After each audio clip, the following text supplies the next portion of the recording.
Oh, much too easy. The strongest man ever was 130 pounds. This guy had strength that was essentially superhuman. Old school lifters built strength that could literally move cars. Their strength wasn't about aesthetics alone, it was about raw, functional muscle. Old school exercises were brutal, heavy, and demanded full body and full muscle activation. So today, we're uncovering the 4 old school exercises that crush modern workouts. And by the end, you'll see how strength secrets saved their lives. Starting off with the first exercise that almost made these old-school strongmen look inhuman is one exercise that is neglected in gyms.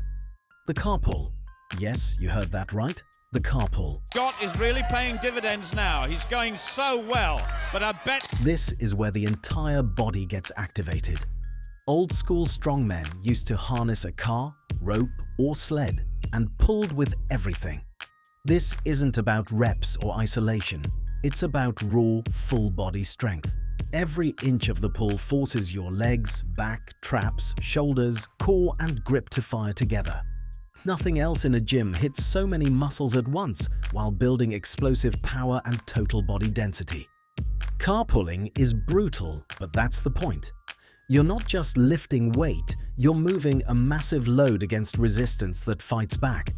Your quads, glutes, and hamstrings drive the motion, while your traps and shoulders lock the upper body into position.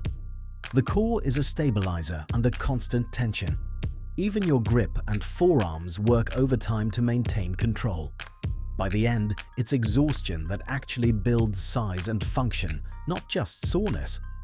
For those without access to a car, modern replacements are surprisingly effective. Sled drags and prowler pushes replicate the same movement pattern and resistance. Resistance band sprints mimic the explosive drive. Weighted sled pulls simulate the same full-body engagement. The principle is the same: heavy load, full-body recruitment, and explosive effort. For a normal person, the key is intensity and control. Start light. Focus on driving through the legs, keep the chest tall, and maintain core tension. Short bursts with maximum effort beat long, easy pulls every time. Car pulling doesn't just build strength, it forges presence, making the body look grounded, dense, and capable. Once you add this to your routine, even modern lifts feel easier. After you've recruited your entire body, the next exercise on the list will light up your forearms on fire. Iron bar bend. Bend! Oh, much too easy. Diameter. Oh, even the growls sound strong in this competition, don't they? Bar bending might look like a circus trick, but for old-school strongmen, it was one of the ultimate tests of arm and grip strength. This isn't about lifting a weight from point A to point B. It's about applying raw, concentrated force through the hands, forearms, and biceps, forcing every stabilizer in the arm to engage. You might have needed those muscles in your forearms when your wife asks you to open a can of pickles. The tension from bar bending builds thickness in the forearms, density in the biceps, and strength that shows even when the arms are relaxed. Every bar bent is proof of total arm control. What makes bar bending so brutal is the combination of physical and mental challenge. The bar fights back. It doesn't move predictably. That unpredictability forces the muscles to recruit every fiber possible. The wrists, forearms, and biceps must work in perfect coordination. Even the shoulders and traps assist in holding leverage. Old-school lifters didn't just do it for show. They used it to build real-world functional strength that translated beyond the gym. They wanted arms that could do work, not just look good. For those who don't have access to steel bars, modern replacements are surprisingly effective. Thick grip dumbbells increase forearm and hand engagement. Farmers' carries develop grip, traps, and posture while forcing total body tension. Heavy rope climbs challenge the forearms, lats, and grips simultaneously. These exercises capture the essence of bar bending, controlling weight under strain, recruiting multiple muscles at once, and building arms that are dense, strong, and capable. The takeaway is simple. Bar bending isn't just an odd feat.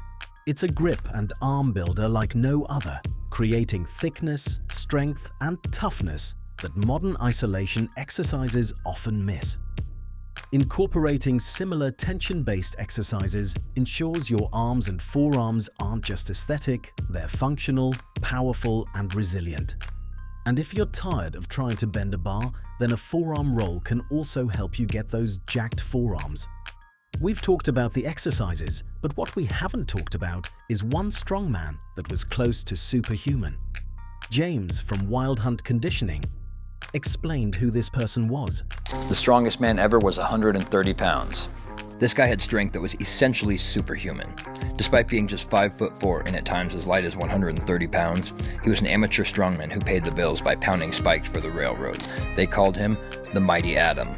However, you don't see that sort of strength anymore, not since ancient and vintage training methods disappeared. Fortunately, they're making a big comeback. There are rumors that this strongman, Joe Greenstein, or the Mighty Atom, got shot in the skull and survived. Then he dedicated his life to strength training and became the greatest strongman of all time. And you know, another exercise that built part of that strength, it's the next one on the list. Kettlebell tricep extension. Kettlebell tricep extensions were one of those deceptively simple exercises that old-school strongmen swore by. At first glance, it looks like just a basic overhead movement, but in reality, it's a full-on builder for arm density, shoulder stability, and total upper body strength. Unlike isolation curls or machine pushdowns, the kettlebell extension forces the triceps to work under constant tension while stabilizing a heavy load overhead. That's what forged arms that didn't just look powerful, they performed powerfully. The movement primarily targets the long head of the tricep, which runs along the back of the arm and contributes significantly to arm thickness and overall upper body mass. When the long head is fully developed, the arm looks dense, full, and locked in, even when relaxed. Secondary muscles like the shoulders, traps, and core are also engaged to stabilize the weight. The kettlebell's offset center of gravity makes this even more challenging. You're not just pressing a dumbbell in a straight line, the body has to resist rotation, maintain posture, and control the movement from start to finish.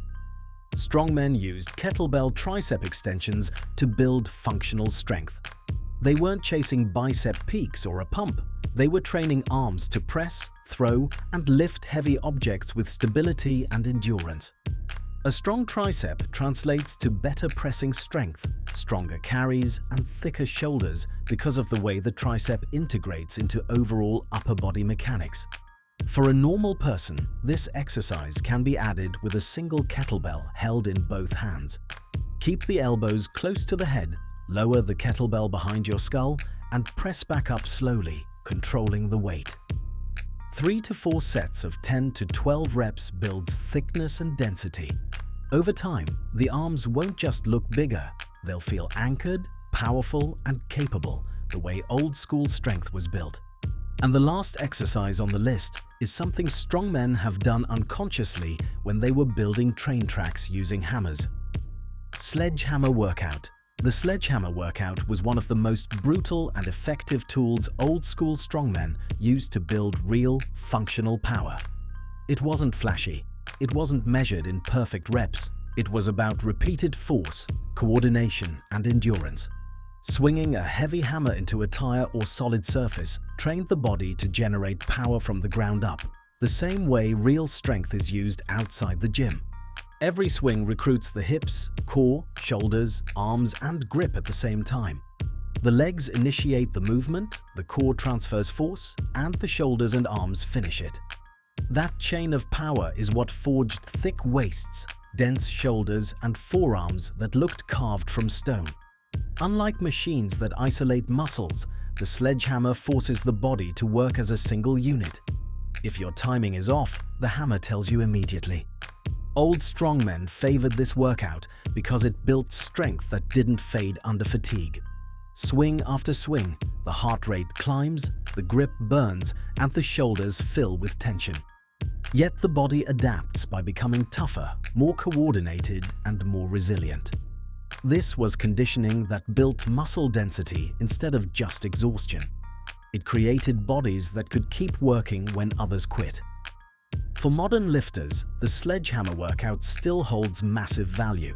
Using a tire and a moderate weight hammer, perform controlled, powerful swings from different angles. Focus on driving with the hips and bracing the core. Short, intense rounds build power, grip strength, and shoulder durability without the joint stress of heavy barbells. The Sledgehammer didn't just build muscle, it built presence. That rugged, capable look old strongmen carried came from training tools that demanded effort, focus, and grit every single rep. So, which exercise was your favorite? Do you think today's gym goers are stronger than strongmen of the past? Comment below your thoughts and subscribe for more content like this.